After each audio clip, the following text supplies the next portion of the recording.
Hello and welcome to the Collective Conspiracy Show. Thank you to everyone for joining, whether you're watching live or whether you're going to join us at a later time and a later date. Hope you're all keeping well. I'm not going to say Happy New Year. It's something I haven't said to anybody yet because I don't like to make promises that I can't keep. And I don't think it's going to be a Happy New Year, to be honest, the way it started. So, started as they've meant to go on, I think, lately with their more and more restrictions. There's probably another COVID show coming up soon, no doubt, between me and the lads. I think Andrew said he was going to join us tonight, so I'll bring him in if he does choose to join us. Yeah, it's a bit of a fun one tonight, really. Thought we'd talk about the Mandela Effect. So it's just a bit of light-heartedness, really. Nothing too serious, too deep. But if it's not something you've heard of before, it might mess you up a bit. It might make you rethink certain things that you thought you knew, and certain things that you thought were ingrained in your psyche, in your memory. It might make you question that, maybe. And this is going to be a very interactive show. All of our shows are interactive, but this is going to be very interactive. If any of you throughout the show can think of an example, or if you've got something to say about an example that I'm talking about, please just throw it up. I am intrigued to find out how many of you guys even know what the Mandela Effect is. I'm surprised at how many people I speak to who are into conspiracies don't really know what it is, or have never really heard of it. And in my opinion, it's a fascinating subject. Like I say, a bit of fun. It's quite light-hearted, but it does have the potential maybe to be a bit serious. It's a relatively new phenomenon, conspiracy, or whatever you want to call it, really. It started in 2009, and it started with a lady called Fiona Broome. And basically, she was talking at a conference in 2009, and she was speaking of how she remembered the South African, or the former South African president, Nelson Mandela, dying in prison in the 80s. And obviously, as she said that to the conference, a lot of people piped up and said, "No, hang on a minute. He's not dead. He's still alive at the time in 2009. He's still alive. He came out of prison. The Free Nelson Mandela campaign was successful, and out he came. But she was adamant that she could remember him dying in prison. She could distinctly remember his funeral, and she was surprised at how many people actually backed her up and had similar memories to her, even corresponding certain particular memories about the televised funeral, certain things that they both remembered, little things, little details about maybe what his children were wearing at the funeral and stuff. It was very detailed, the memories, and they were all adamant, more than a handful of people, that he'd actually died in the 1980s. However, of course, well, I was going to say, of course, he didn't, but we don't know. So he did die in 2013. Like I say, once he'd been released from prison. But once she kind of started to delve more into this, she found that more people had, should we call them mismemories, or false memories, or maybe correct memories, we don't know, of other events throughout history as well, recent and long since gone. So because of this, she actually went and wrote a book, and you can find the book. I think it must be online or something now. I think it's called The Mandela Effect, Theories and Explanations. So she outlines certain theories as to what it is, and gives examples of what it is. So the reason it's called the Mandela Effect is because it really came around from the mismemory, or the false memory, of Nelson Mandela dying in the 1980s in prison. It's really something when somebody has a clear memory of something that's never happened in this reality, and that's quite important, particularly when we talk about theories and what it could be. In this reality, Nelson Mandela didn't die in the 80s; he died in 2013. But many people, and like I say, complete strangers really will remember exact events or exact things throughout history, not just to do with Nelson Mandela, and remember particular identical things as well, right down to the minutest of details. It's a really fun topic, in my opinion. A really fun conspiracy theory. Quite often we get quite bogged down with conspiracy theories, and they're quite depressing, and they're quite all-consuming, really, I guess, once you go down the rabbit hole. And we're living it now, aren't we? With the COVID thing, I often joke that we're living in conspiracy bingo at the moment, because you could watch any news briefing and just eyes down for a full house. Mandatory masks, tick. Vaccination passports, tick. And before you know it, you've got a line, you've got 2 lines, and you've got a full house. So I thought I'd, first show of the year, try and make it a little bit lighthearted, a little bit of fun, something you can all join in on, with some examples. So firstly, we're going to talk about the theories of this. So what could possibly cause this? And again, this is interactive, so please just, jump on in the comments. Put your name. If you have to, either allow StreamYard to give me your name, or just put your name at the end of the comments so I know who it is that's talking. Otherwise, I just get Facebook user. So I can see someone's used Looney Tunes and Looney Tunes as an example. Not sure who that is, but you're cheating. That was a picture that I put for the show on the group. But yeah, it's a very good example, and we'll come to that later. So what theories could we have around the possibility of this actually being a real phenomenon? So a few scientists, apparently, and privately, of course, because they'd be I guess they'd be struck off, really, and they'd lose their careers if they were to openly question something like this. But they have questioned whether certain quantum science tests, and we're talking about things like the CERN project here, so that big machine that kind of bashes atoms together at an enormous rate to basically try and instigate the Big Bang again. Was it possible that happened? And what they've done is they've created a false reality, or another reality.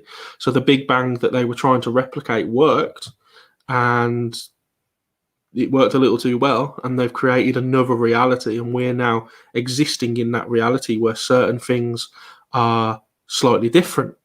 A few people saying hello, so hi to everyone that's commenting. Some people I can't see, so sorry, but Shanna Maria, hi, hope you're doing well.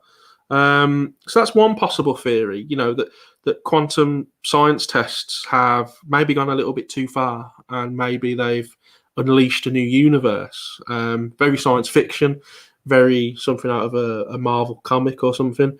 But, very possible when you look at the tests that they're doing, and particularly when you delve deep into quantum physics and get a better understanding of that. And it does link slightly to my own personal theories when it comes to the paranormal and spirits and ghosts and stuff like that. So I was put, is it because everything is holographic and there's a glitch in the Matrix? Paul from Unite Planet. Hi, Paul. Hope you're doing all right, mate. Possibly. If everything's holographic, it could also be because we create our own universe, and through that hologram, and maybe we're creating our own memories, and they are right. If I always say people are colorblind, so if people see something in red and someone who's colorblind sees it in grey, that doesn't mean that they're wrong. In their universe, in their reality, it is grey. It's just that they're decoding that particular frequency differently. No one's right or wrong in their own reality. So that's one theory, getting slightly sidetracked. Another theory is possibly time slips. People have spoken about this in all seriousness when it relates to this theory, when it relates to the Mandela Effect. So time slips. Now, this could tie in as well with paranormal. And of course, paranormal encompasses such a wide range of things, anything outside of the normal. People often think that the paranormal is just ghosts or spirits. Of course, it's not. The paranormal can relate to other things such as UFOs, aliens, Bigfoot. It's outside of the normal. So when we see a UFO, maybe it was a time slip into the future. When we see a ghost, it could be a time slip into the past. So maybe these time slips are showing us alternate realities, and they're crossing over.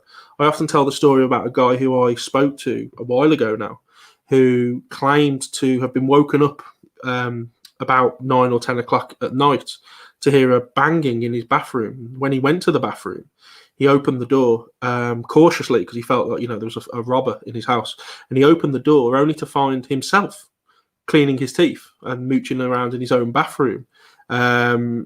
So imagine that he's seen himself. So that is a time slip. And is that what ghosts are? We're not actually seeing the spirits of dead people. What we're actually seeing is time slips where we're just witnessing somebody else existing in another reality, in another time zone. And we're just witnessing them go about their day. They walk through the wall because in their reality, the wall isn't there, or the floor's a bit higher, so it looks like they're floating. Maybe they walk past and see you and go and tell their wife or their husband about some strange person they've just seen in their house when it's you. But again, I digress. It's a fascinating topic. So time slips could be another theory. And a third theory, which kind of ties into the other two that we've just mentioned here, is alternate realities. So alternate realities existing side by side. And have we crossed into one? Once, many times. Some people with different memories, maybe people who remember certain things differently. So Nelson Mandela, if someone remembers him dying in the 80s, maybe he did in an alternate reality. And when these realities have merged, whether it be through CERN or quantum scientific tests or anything like that, when the realities have merged, maybe some people have come across into this reality and some people have come across into the other reality, and hence the mismatch of memories that people have got. I think the more that people dig into quantum physics and experiment and research this kind of thing, I think it's becoming, in my opinion, more and more obvious that there are coexisting alternate realities, and even if you just think about timelines, and again going back to the paranormal, hi Barry Depp, hope you're doing well, mate. So if we go back to the timelines, we think about how everything is now. So we often talk about this. There is no past, because it's gone. There is no future because it hasn't happened yet. There is only the now, and in the past it wasn't the past, it was now. And in the future, it won't be the future, it will be now. So there is only now. If you're playing bingo and you have now, I'm assuming you've got a full house there. So there is only the now. So is it possible that all these timelines, we have this conversation again in an hour, and then we have it again in an hour, and it keeps happening on loop? And if that's the case, then I think you have to accept that there are these alternate realities, these alternate timelines, these parallel universes. And is it possible that we've kind of crossed over, and this is where we're getting these memories from, these mismemories from, or these false memories from? So they're the theories. Again, just whack it in the comments if anyone's got any other theories. I'm sure I saw someone comment up the top. Did someone say something about it being? I know, Paul, you said it was about being a holographic universe. Absolutely right. I think it's real. Must be a technology. Who knows? I mean, if it is, if someone's doing it to us on purpose, I can't see why. I mean, I'm sure I remember a world where we could go outside and we weren't prisoners, and the healthy weren't an illness to the other healthy, and we didn't have to wear masks and stuff like that. But that might be a false memory. Maybe that's a different universe. It sounds cool though, doesn't it? It sounds like a nice universe. So they're the theories. Now causes, and what I mean here is not causes of the actual phenomenon itself, but causes of why people experience the phenomena on a personal level. And I did some digging, I've done some research, and I've got my own thoughts on this. And what we have really is potentially false reporting or faulty reporting, incorrect media quotes. Now that's really important because, as we're learning now through the situation we're living in, if people say something enough, if people tell a lie enough, or they tell a falsity enough, it becomes the truth. It becomes accepted. And we know about these. These happen in everyday life. Old wives' tales, rubber your nan's golden wedding ring on your eye and it gets rid of a sty, or put toothpaste on a zit and it gets all of this stuff that people think works because it's been told through generations after generations, and we accept that it's true. And I think that's possibly what could be happening here. So let's take certain examples that we will come back to in a bit more detail, but there are things like someone's mentioned about Tom Hanks in Forrest Gump, and that's a very good example. So Tom Hanks supposedly says life is like a box of chocolates, But what he actually says in this reality is life was like a box of chocolates. It's a big difference. It completely changes the tense of the situation. You've gone from present to past. And a lot of people obviously remember it as is. Now, is it because that line has obviously been quoted so many times, in things such as The Simpsons, in Family Guy, in sketch shows, in comedy shows? It's been quoted everywhere. And all it takes is for one person to misquote or mishear, and then that gets repeated in the next parody and in the next parody until eventually that just becomes as accepted. Is. He does say life is like a box of chocolates. And when people watch the film, because they're not really listening out for it, they're just accepting that that's what he's saying. They don't really notice that little change, that little word that's slightly different. So maybe that is what's going on there. Incorrect quotes and people just repeating it and that becoming the truth. The other possibility is something that's called or known as confabulation. Now, confabulation is kind of like a herd mentality kind of thing. So people suggesting that they remember something a particular way and other people agreeing with it or going along with it, despite having no memory of it themselves. So this is evident also in paranormal investigations. I keep coming back to paranormal because that's what I do. And it's really interesting when you can draw correlations between that, the psychology of that and the psychology of other phenomena as well. So quite often on paranormal investigations, someone will say, "Oh, I'm cold," or "Oh, can you feel that?" or "Did you see that?" And it's amazing the amount of people that say, "Yes, I feel cold, and yes, I saw that, and yes, I felt that."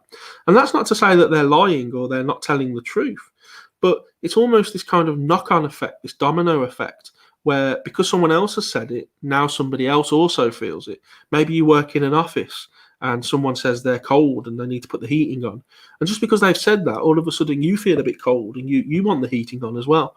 So all it takes is for one person to have a mismemory and to tell you something, that's what the program was, or that's what the film said, or that's what the song lyric was. All it takes is for that, and then it's in your memory as well. And then you kind of tell that to somebody else and it becomes Chinese whispers, and you lose the originality and you lose the real quote or the real line or the song line or whatever it might be. And another possibility is, as we've mentioned before, false memories. So incorrect memories. Very simple. It doesn't really need much explaining, but just not remembering something correctly. So how many times has anyone, I'm sure you all have, been thinking back to when something bad happened, or just thinking back on any kind of memory, and it's always slightly different in your mind, and obviously the longer it goes, the more you forget. So you have to fill the blanks in somewhere to give yourself the illusion of a full memory. Otherwise it's just very blanky, very gappy. So you have to plug the gaps with something, and the chances of you plugging those gaps with something that's wrong are very, very high. And isn't it interesting that when you always recount your memories, you always exaggerate certain things depending on what the memory is? So if you're having a bad day, or the memory is of a bad day, let's say, I don't know, you went for a job interview and your car broke down and you didn't get the job and it was raining. Every time you remember that memory, every time you tell someone about that memory, that rain starts to come down a little harder and your car broke down a little bit worse. And it cost you more money to fix it. Every time you tell the memory, and the rain was worse, now it's thundering and it's lightning and you got soaked. So every time you tell it, it changes slightly. So could that be what's happening when people think about movies, particularly these older films such as Star Wars or Jaws or Forrest Gump now? They haven't watched it for a while and they just mismemorize it. And then if we could link these together, someone mismemorizes it, so they falsely report it, or they incorrectly quote it in a film or in a comedy sketch. Then other people begin to watch it, so that herd mentality, that confabulation kicks in, so they start to remember it like that. So it's all quite linked. And of course, the last possible cause, there could be more, just let me know in the comments, but the ones I could think of were mental health. So it's possible that certain events, so Nelson Mandela dying or anything like that, could be linked to certain personal events for that particular person. And changing the memory slightly helps them deal with a particular situation that they were going through, or anything like that. And changing that memory helps them. and therefore it becomes normal. That's what happened, or that's how it was. So some really interesting possible causes there and theories, and I hope you're learning here that this is how conspiracy theories really work. You get something that's a bit of a phenomenon. It's a bit strange. It's a bit out of the ordinary. And the more you dig and the more you research, you can find so many offshoots for it. And it might be paranormal, it might be extraordinary, or it might just be someone completely memorizing it, misquoting it, and it kicks off a whole conspiracy theory just because somebody can't remember that Nelson Mandela died in 2013, not in the 1980s. Someone's put, I remember when Mars bars were so much bigger and better in taste. I think that's just because you're bigger. Because I'm the same. I can actually get a twirl for American viewers. I don't know if you have twirls, but I can get a twirl, which used to be quite big. I can now get it in my mouth sideways. Absolutely unbelievable. Well, I don't know if it's just because my mouth's got bigger. Maybe, I don't know. Dennis commented, just joined. Have you spoke about The Simpsons yet? Hi, Dennis. How they seemingly predict the future. Yeah, I mean, that's slightly off topic there, Dennis. But yeah, absolutely. There's so much evidence of The Simpsons predicting the future. Is that actually what's going on? Who the hell knows? Also, guys, just want to kind of break off a bit. Down the bottom here, if you see this little banner going across, I am this weekend taking part in a campaign, a festival that is for charity, really, and it's raising funds for CALM, which is the campaign against living miserably, which we all bloody are at the moment. And yeah, so it's going to be a festival of the unexplained. There's going to be loads of speakers, interviews, presentations, mainly about the paranormal, but there are other things going on. I will be interviewing Chris McKinnon, the grandson of Lorraine Warren, and I am interviewing Kenny Irish, who is a crypto-punkologist. So he looks at things like Bigfoot and cryptozoology and stuff like that. And that's on the Saturday, and on Sunday I am giving a presentation about my case study that I did on a haunted house in Essex. So I'll be showing some fascinating, brilliant, great evidence of paranormal activity, and it'd be great if you guys could join in. That will be on the Sunday, I believe, at 11 a.m. UK time. So if you can't get it live, just tune in on YouTube. You'll get it there as well at a later date. So that's Festival of the Unexplained. Go over to the Keep On Chatting network. You can like it there and you can tune in through there. And I will be talking this weekend several times, so you'll have several chances to capture me. Now, Andrew's joined, which is great. I'm just going to bring Andrew in. Hi, Andrew. Hope you're doing well, mate. Hello, Kieran. How are you doing? Very good, very good. I've just spent 20 minutes filling everyone in on what the Mandela Effect is. Really, obviously, just trying to explain a few causes, really, and a few theories about what it could be. Things such as from mental health to people just kind of herd mentality, someone remembering it wrong, and so somebody else will remember it wrong, and Chinese whispers happens. But also what possibly caused it. And we spoke about CERN and possibly quantum scientific experiments that have happened to create alternate realities. Maybe there were time slips. Maybe there are existing alternate realities now, and we're crossing between them every day, every hour. What's your thoughts on that? Yeah, I mean, I don't really know. It's not something myself I've had any direct experience of, really. I've certainly had a few conversations about it. You might know Carl James, who has written the books on science fiction and the hidden global agenda, and a couple of others that he's done.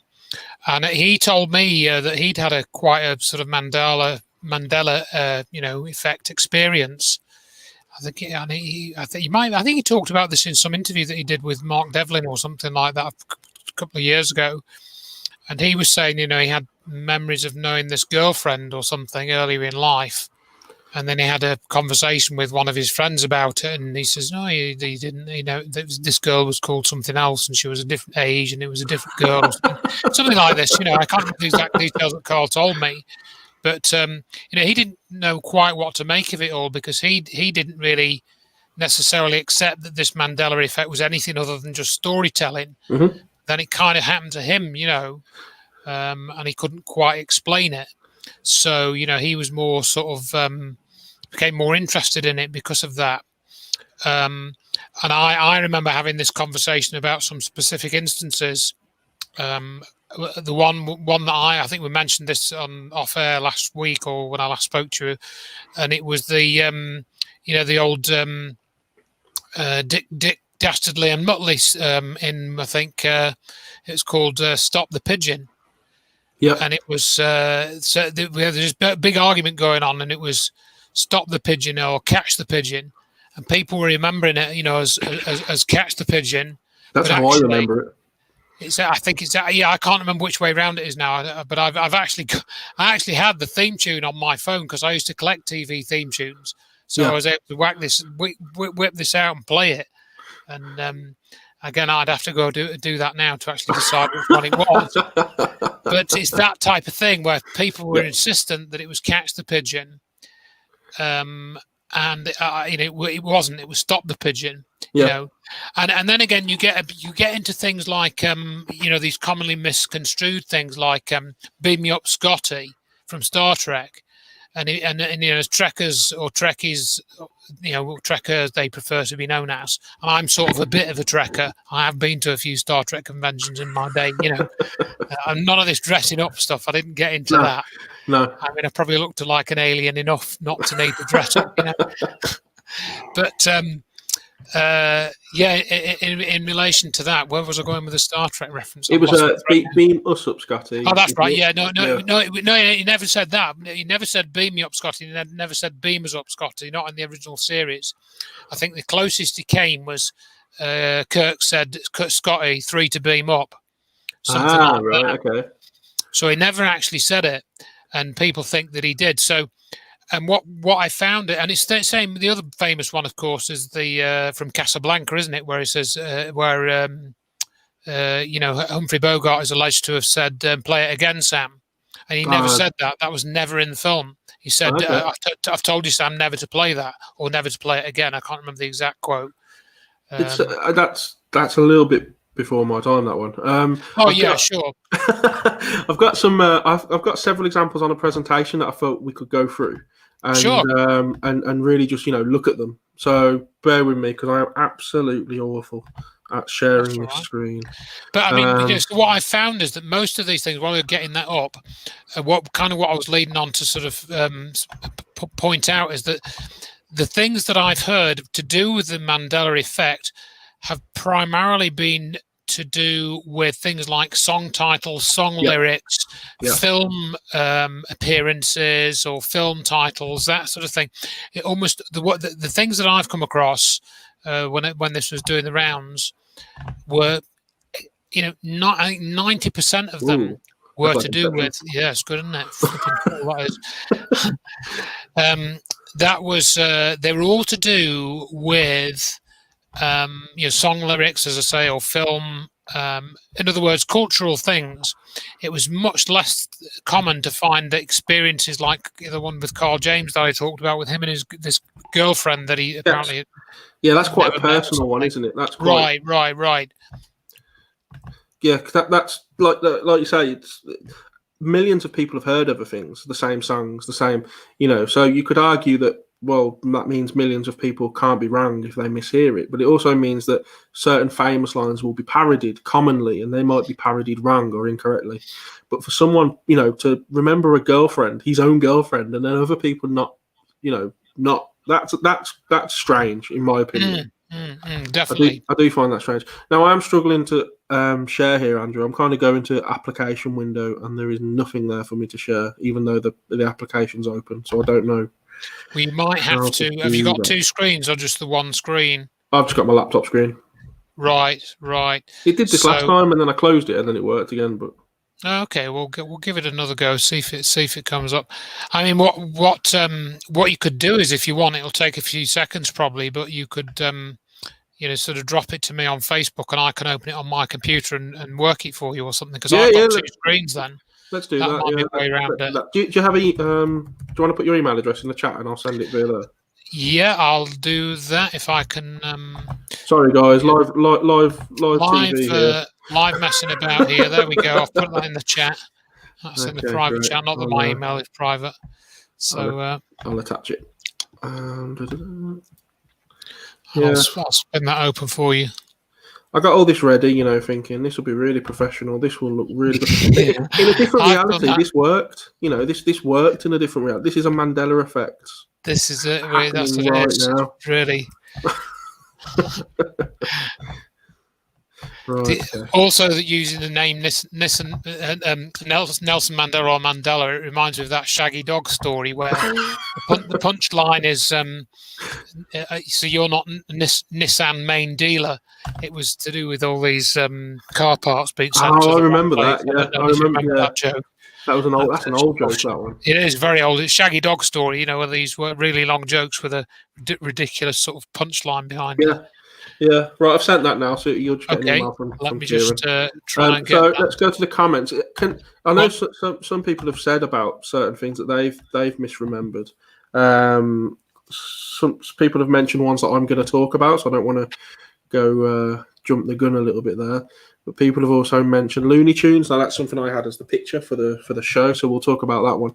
But that one is interesting, Looney Tunes, because in my mind, it was Looney Tunes.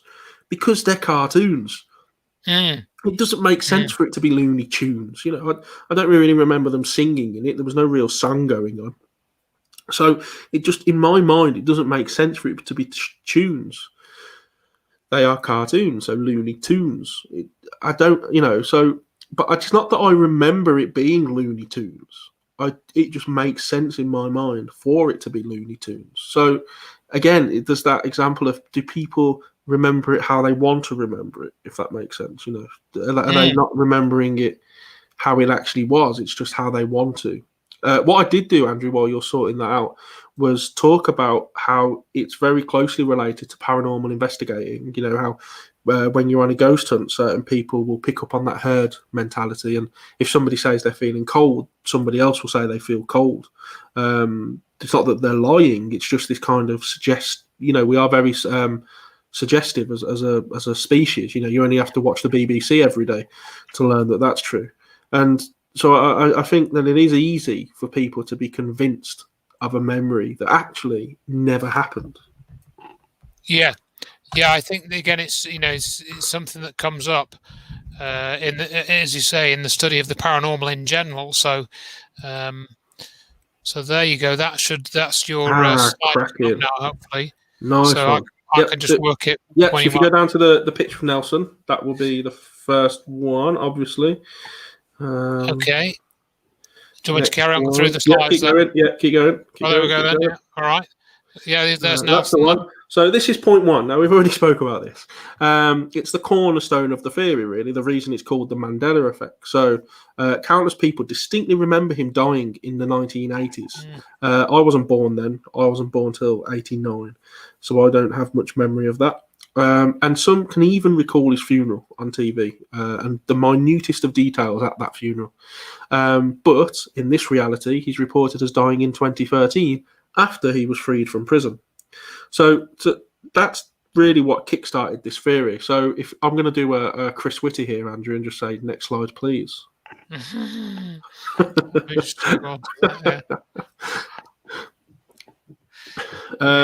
spoke about this one. So Looney Tunes or Looney Tunes, as I put there, just doesn't make sense.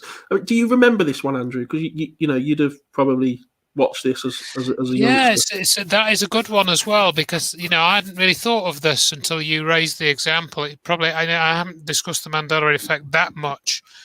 But I don't know why it's gone on to the next one. It might be just my computer just chugging away and changing the slides.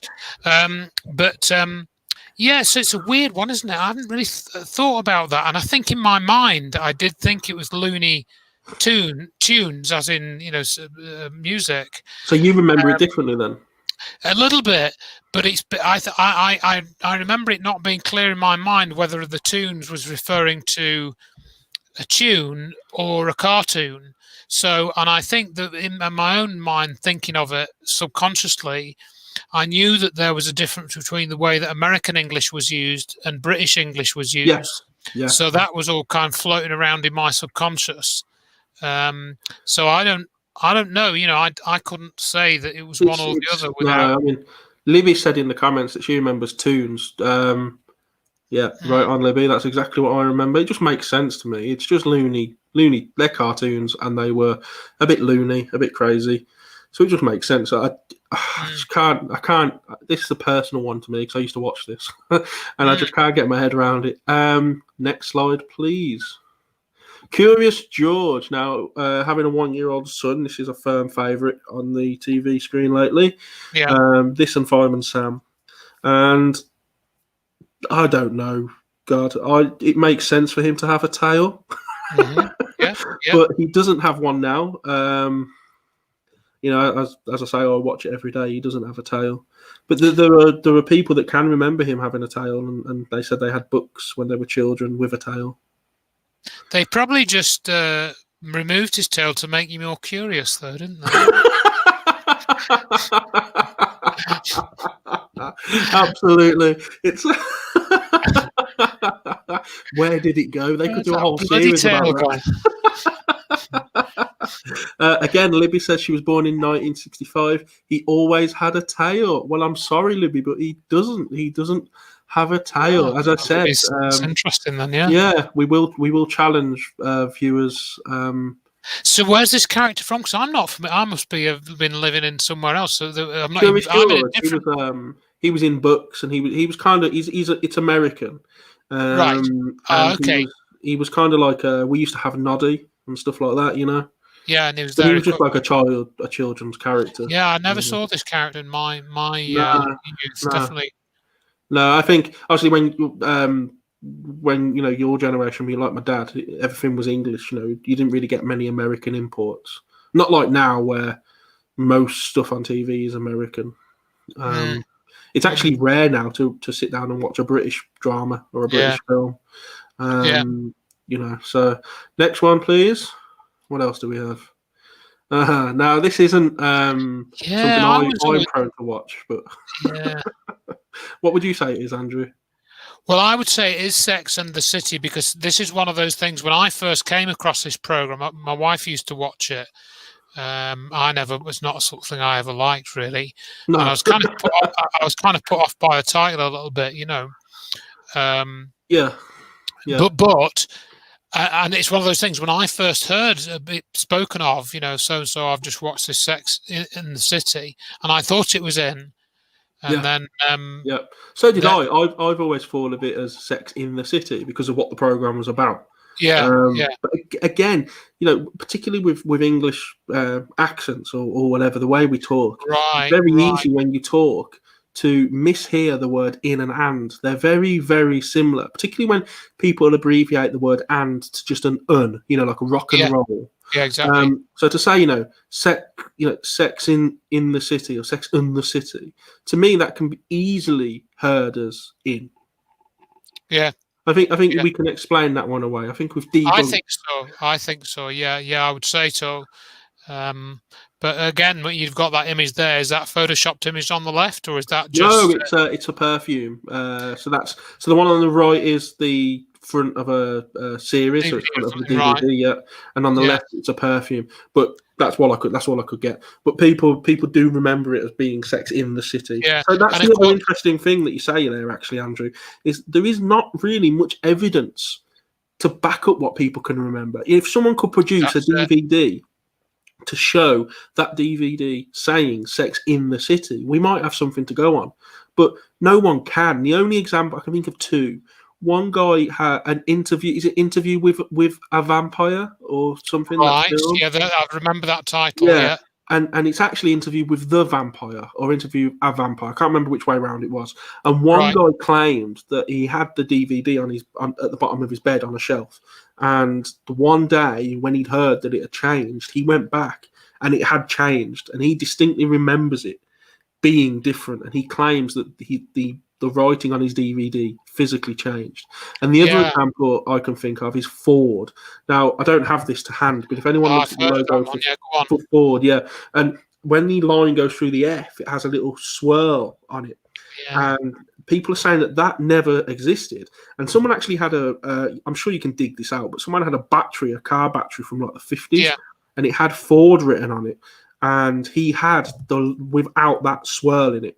But people claimed that it's always been there, and that's the only two pieces of evidence that I can think. And I think the latter one with the Ford one, you can, something like a battery, for example, you could explain that away by saying, well, that had a sticker on it or something that was printed at a certain factory. And that factory might have not had the exact logo to hand to make the sticker. They might have, had they not had the right designs there, so they just drew one themselves, kind of, so they could finish the order and get the bloody things out of the factory. That's right. So even that, although you might argue, the logo's definitely changed back, through some time warp or something like that, there are other more simple explanations that can be applied and are probably more likely to be correct. But the thing with all this, of course, is it's a bit like the argument of saying, I was having this. There's this guy that writes to me from California. He's quite an interesting guy, but he's sort of slightly annoying. He's written loads of articles. He described himself as a compulsive writer. And he keeps ribbing me about, this proves that we're living in a simulation, and he's gone on and on about this because of all the weird things that are happening, with Trump and all of this, and UFOs and aliens and all this stuff. It proves that we're living in a simulation, he says. And I kind of say, well, I suppose we might be living in a simulation, but we're basically living in whatever we're living in. You know what I mean? It might be a simulation. It might be a gigantic cosmic fish tank. We're actually. It's right because I often hear people say, the Earth's flat, the Earth's round, we live on the back of a turtle, and in my opinion, it's all holographic anyway. But like, what does it matter? What matters to me is what's happening on Earth, in this reality, and what's actually affecting us on a day-to-day basis. Right. I couldn't give it a toss really if we're living on the back of a turtle or in a gigantic fish tank. That's completely irrelevant to me. Yeah. Oh God. Next one. What we got next? I can't remember. Henry VIII. So the one on the left is obviously massively photoshopped, but people seem to remember this. Obviously, this is a famous portrait of Henry VIII, and people seem to remember him having a turkey leg in his right hand. Like I say, the one on the left is Photoshop, but that's how people remember it. Now, I've put here, is that just because he's so associated with overeating? Like I would be pictured with a twirl in my mouth or something. But is he associated with a turkey leg because he eats too much? I don't remember that. I never remember being at school looking at him with a turkey leg. It's weird, isn't it? I've not heard of that one. And it's, obviously photoshopped on the left. But it's bizarre that. Yeah, if you look closely, you can just see the family feast KFC bucket in the background. Either that, or it was some misconstrued Bernard Matthews marketing campaign. Don't know if he's still going. That's what got him.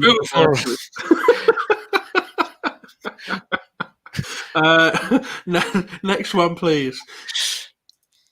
Now someone's already mentioned this further up. Someone's already mentioned this, so well done.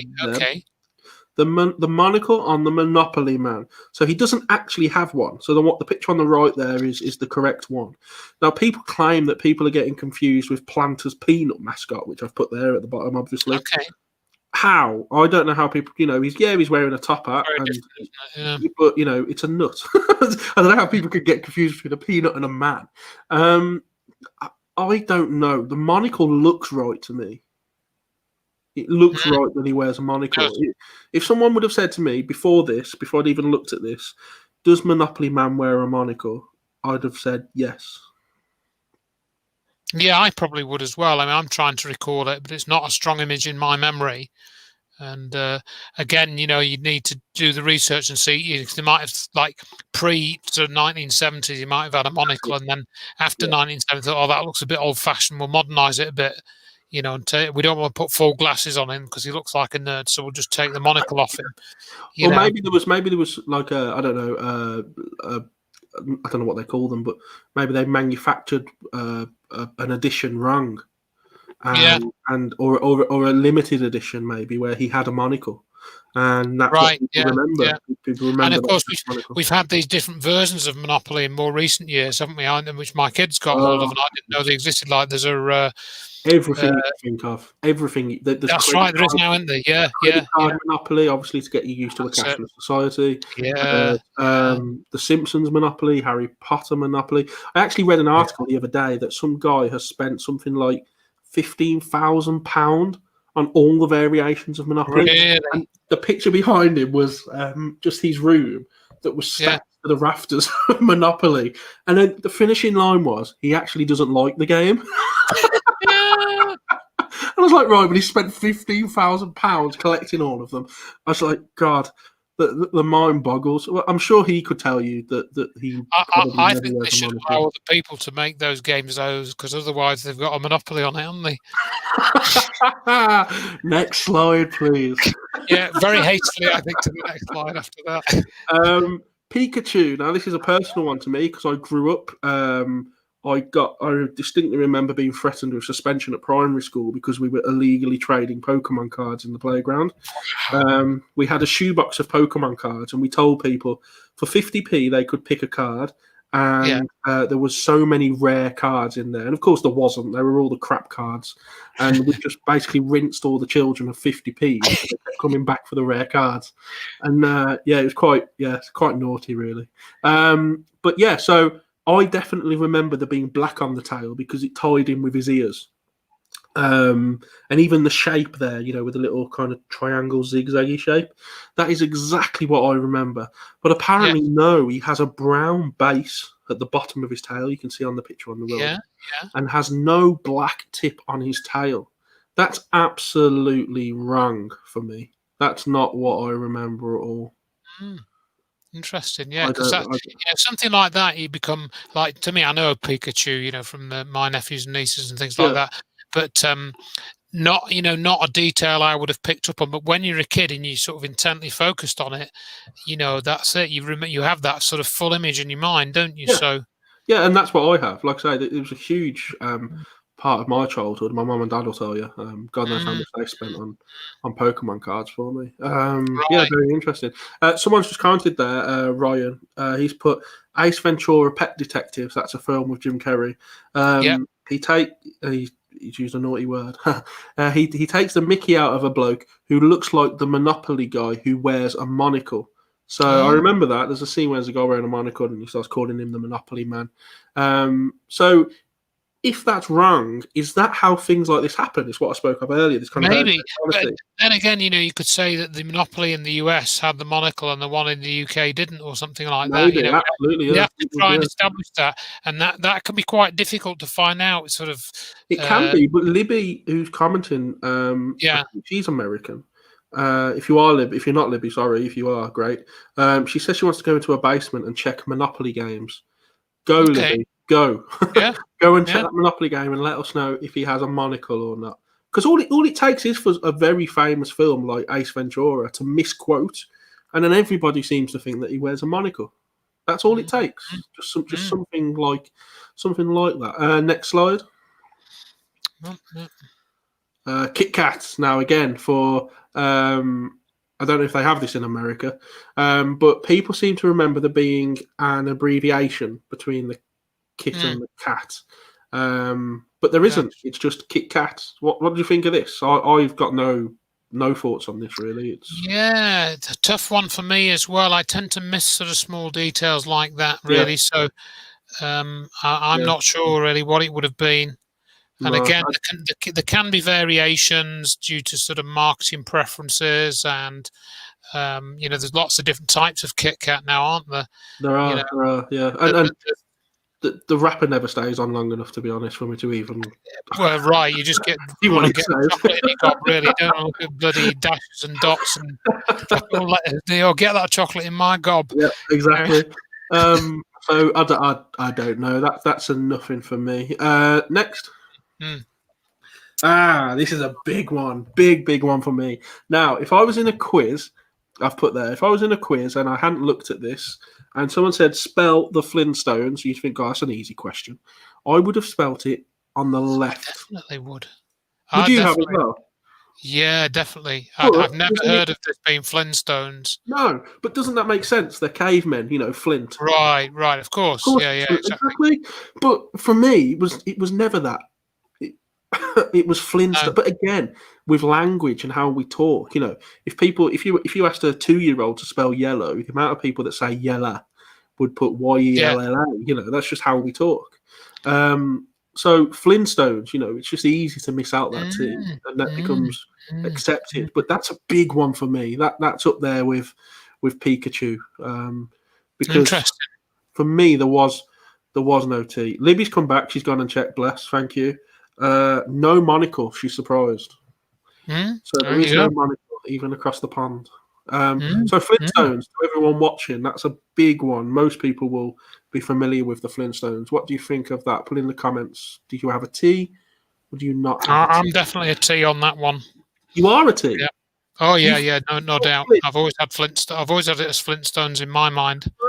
See, I'm the opposite. No chance. No, it makes sense though. So I think I'm just Right, round. I think I'm just right. round. Next. Right, someone mentioned this earlier, so we're on to movie quotes now. So, life is like a box of chocolates. It was actually, life was like a box of chocolates. But as I've put there, that means it doesn't really make sense because the next line he says is, you never know what you're going to get. But if you're sticking to the tense, surely it should be, you never knew what you would get. Because if life was like, you're in the past tense. So, you never knew what you would get. So, to cross tenses like that doesn't make sense. Am I looking at it too deep? I don't. I don't. Maybe. I mean, I'm just thinking. I'm thinking about this is Forrest Gump, right? Unless I'm Yeah. uh, barking up the wrong tree. So the nature of that film, such as some of it was told in flashback, wasn't it? Some of it was just him, doing stuff, and then I think he was narrating like he was saying, "Oh, I remember saying, oh, then I met the president, then I had to go and meet the president again." That's it. So he's got the voiceover. So if he's saying actually life was like a box of chocolates, and he's referring to a period in the film in his narration, rather than actually talking to somebody in like sat on the park bench, that's where the script tenses might seem a bit Mm-hmm. No, wrong, because part of it is actually presented in the time, and then part of it is actually presented in narrative, in the narration. that's So yep. That makes sense to me. so that might be the source of that one, perhaps. But a massive misquote. But again, is and was very easy to miss here. And I have obviously gone and looked at it and looked at the Yeah, film, and it is right. He does say was like a box of chocolates. right. Dennis has commented he doesn't remember Pikachu having a black tail and never noticed the T in the Flintstones. I was mad on both shows as a kid. Right, so he's kind of between us both there, then, Andrew. Mm, Really, mm. he's remembering different ones completely to us. Next, I think there's another film one Okay. next. Oh, Snow yeah, right. White. So, mirror, mirror on the wall, who's the fairest of them all? So, no, it was magic mirror on the wall. I don't remember that. I just remember mirror, mirror. Yeah, I thought it was mirror, mirror on the wall as well. But magic mirror makes more sense in the Of course it does. context of the It thing. does. Yeah, So again, that's probably such a wildly quoted. I think that's like a beam me up Scotty one. Yeah, I think. yeah, yeah. That's it. I Yeah, think it probably is. misquoted. I think that's all it Yeah, all it I takes. think so. I think Yeah. so. And it's a What? bit more poetic with the mirror, mirror, isn't it? So it's one of those things where you tend to do a little rhyme to yourself, Yeah, yeah, yeah, to yeah, be a yeah, bit yeah. sort of cultural or whatever, or imaginative, Yeah. or dramatic. Because mirror, mirror is like a bit more drama, isn't it? Whereas the magic mirror is a bit more in the context of actually the In the story. program. Yeah, yeah, yeah. So, Okay. What's um, the next one? Here we go. Here we go. This is the most famous one when it comes to Mandela Effect film line. So someone mentioned this earlier as well in the comments. Luke, I am your father. Now I've watched things like Family Guy and The Simpsons where yeah, they've ripped this off, and even they say Luke, I am your father. So this is where we get that misquoting that we spoke about, that kind of herd mentality where someone gets it wrong once, that's all it takes. mm, He actually says "No, I am your father." I think I'm not a very big Star Wars fan, but I've watched it, and Luke says something to him, and he answers that with "No," and then follows it with "I am your father." So there is no Luke mentioned in it. What do you remember that? I don't remember. I do remember the scene, obviously, but I can't remember the exact words. So I'm without going to check the actual scene, I couldn't remember what it was. But the thing is, if Uh, you go and check the scene, you'll just get no. So that's the thing, yeah, because if that's what's in this reality, that's it now, and that's it. you'll never hear of Darth Vader say, "Luke, I am your father," officially, anyway. Next. Okay. Right. Does Freddie sing "Of the World" at the very end of the song? So we are the champions. The song ends, and then he belts out "Of the World." A I lot of people thought he think did. he does. Yeah, I No, think he yeah, did in yeah, the song. and a I'd lot have of to go people and check think, it now. yeah. But apparently he doesn't, and but he does at the end of some of his live shows. So I think at the end of Live Aid and at the end of Wembley, he does belt that out. So maybe, I mean, let's be honest, that performance at Live Aid is more famous than the actual recorded version. And if that's Perhaps what it is. people are And I looking was going for, to say that we've got to remember that with things like this, there are often like 12-inch versions, remixes, mhm, mhm, and sort of unreleased versions and stuff. yeah, So again, you'd have to probably go and find and check those versions that had been released, the non-live ones and stuff.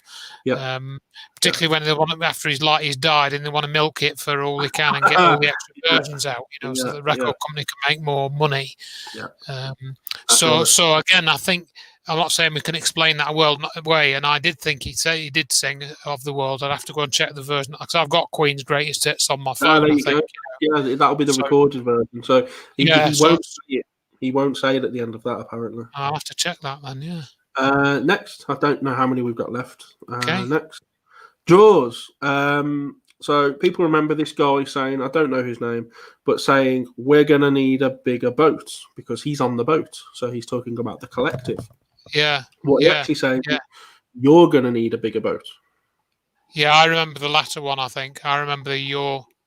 And I Yeah. remember where, but I only read. I mean, I've watched this film. I don't know. Because I remember him talking to the boat owner, that whatever his name was. I can't remember the Yeah, actor's name. yeah, yeah. I remember him sort of looking in the water and saying, "Are you going to need a bigger boat?" I Yeah, definitely remember yeah. that I one. mean, it's such a famous line. Mm, It's one of those films where it's normally on a Saturday night when I've had some alcohol, and I'll turn it on and it's already started, and yeah. so Yeah. I've watched it completely, but at different times. So it's not one I'm massively familiar with, Yeah. but I've heard, for me, the common quote is "We're gonna need a bigger boat." Mm, Um, but no, mm. that's wrong. What do we have any more? What? How many Let's just more? see. That's your lot, I think, That's it. Kieran. That's Right. I did just remember another one because we were talking about Ford. Now Ford, obviously, yeah, I'll just remove that, Andrew, so it comes up. yeah. I'll do a Ford. share. So alongside Ford is Volkswagen. So if people can try and picture the Volkswagen logo, you have the Mm, V on top of the W. Now I can't remember how it is now, but think there's a gap between the V and the W. I'm actually not quite sure. Let me just Google this, just so I get it right. But apparently, and because whatever it is, that's not what I remember. So yeah, so now there's a gap between the V and the W.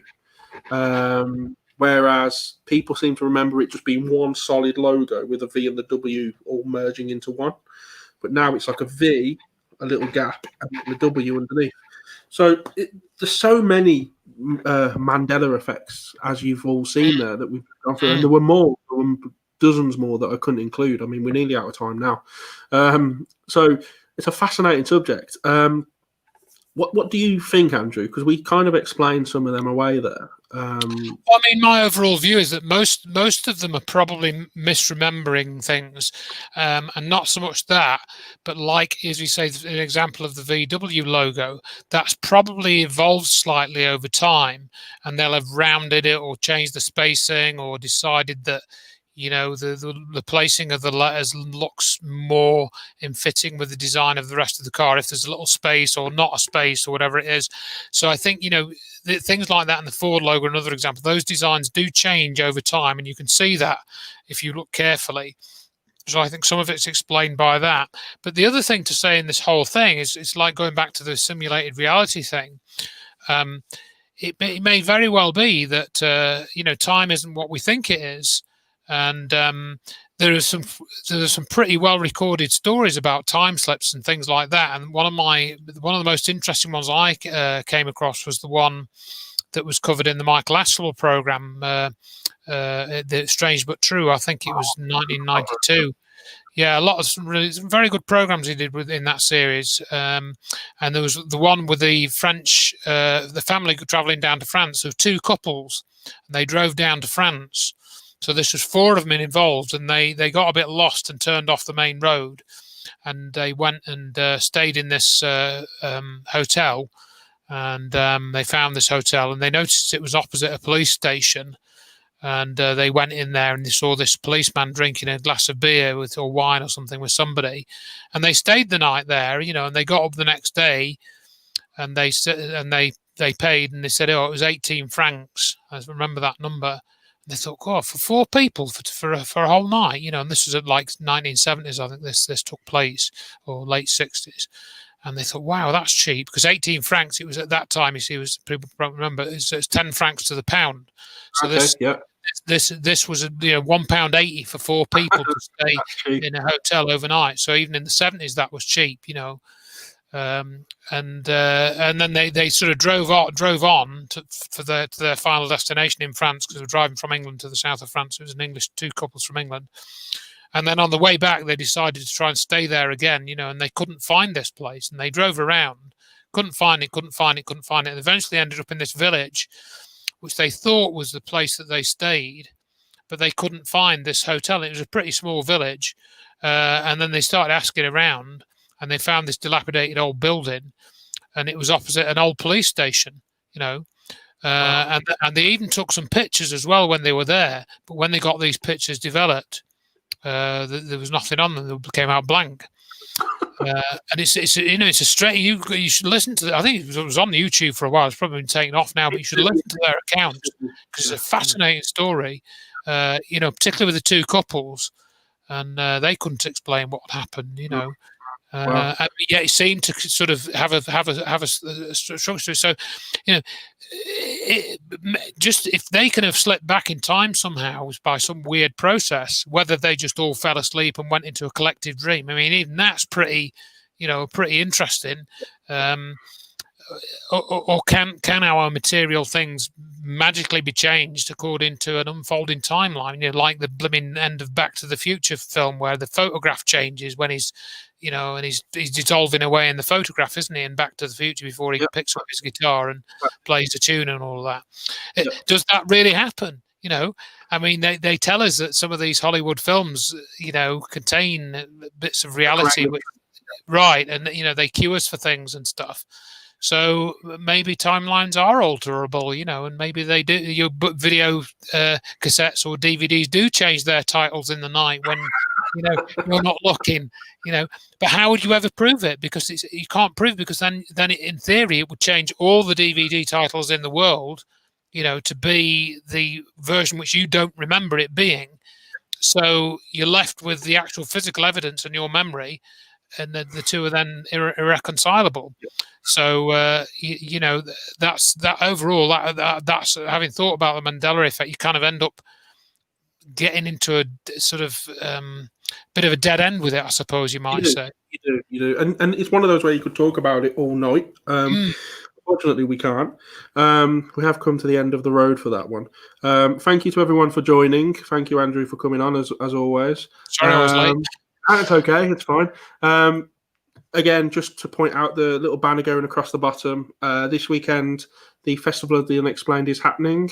There is the justgiving.com/Festival of the Unexplained. They are collecting donations for CALM, which is Campaign Against Living Miserably, which, as I say, we all are now. But no matter how miserable you think you're living, there are people that are living a lot worse. And the current situation is just magnifying that, really.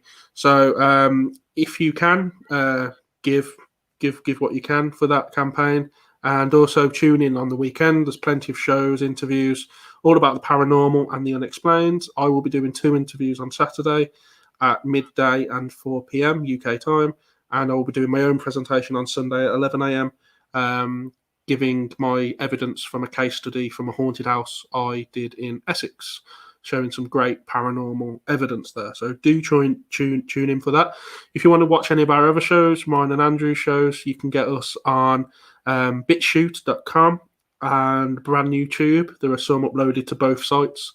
And if you go to Andrew's YouTube page, which is Check the Evidence, I believe you've started to upload videos. I managed to upload one of them. Yeah, I couldn't get the others because they're on private in the group. So anyway, no, I'll send them to you. Okay. So if you go to Andrew's website, Check the Evidence. Is it .com? Yeah. .com, yeah. You can tune in there to a bunch of Andrew's stuff, all for free, because he's a lovely bloke. So thank you guys for tuning in, and until next time, who knows what could happen in the Mandela Effect world. Maybe, as I say, we'll wake up tomorrow and we've shifted into a world where for some reason we don't have to wear masks and everything's normal and I can go down the bloody pub. But until then, take care of yourselves and we'll see you in the next show. Thank you.